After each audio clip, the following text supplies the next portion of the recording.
As we know, when you are hitting your irons, you are always told to make sure you are hitting down into that golf ball. Welcome back to Get Good at Golf, guys. I am Chris, and let's talk about that, because a lot of people are told to hit down, but how many times do I then see people thinking, I've got to make sure I hit down, I get more left-sided, and that club is coming in extremely steep. Yes, we want to hit down into the golf ball, but we don't want to be taking huge craters, we don't want to be catching the ball heavy, and we also don't want to be damaging your wrists. So yes, we want to hit down into the golf ball, but the way we're going to hit down into the golf ball is by our weight shift. So if I'm in a good setup, if I'm into a posture where my golf ball's in just in front of centre with this mid-iron and I come down into the golf shot, I want to be in this kind of position here. You see my weight's on the left, the handle is forwards, but what we also see is my hips are turned through. So hips are turned through, which allows this club actually to start to work up into the space that's created. So it's up into the space,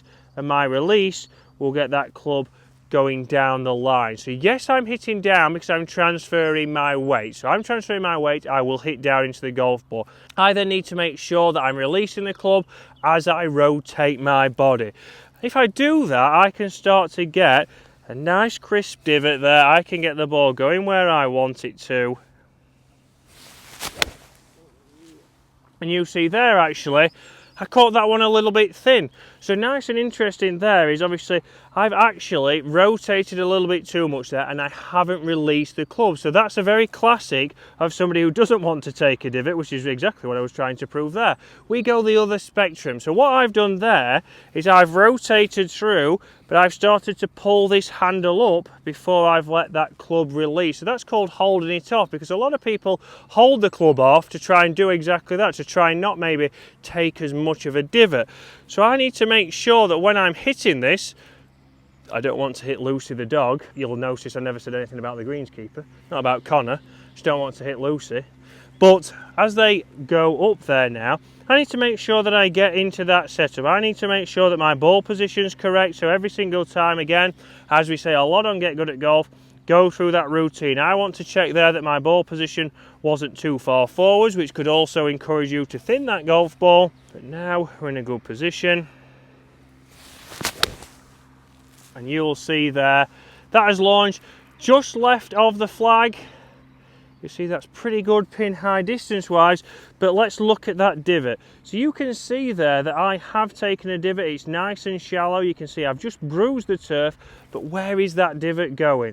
That divot is actually going a little bit left of my target. So you can see there, if we come back with Bobby, you can see that he's just, if I move the club a little bit, he's just going to be just left of where that golf ball is. And that's because that is working around my body. I've turned through there, I've got the club working on a natural arc. We're not trying to drive that ball towards the flag, which I did with the first one. We're trying to let that club head release with a turning body. So yes, we are naturally going to hit down, but what I don't want you to do is actively force that club down into the ground. And this is what we see a lot of people with their driver. We want you to hit up, but we get those forces down into that ball, and that makes you either sky that or hit a big slice, which we often see, or I certainly did when I started golf. So get into that routine, make sure we get that setup correct, make sure we get that ball position correct, and from there I can make a nice solid swing. I'm not thinking about hitting down, but if I just get through to my finish,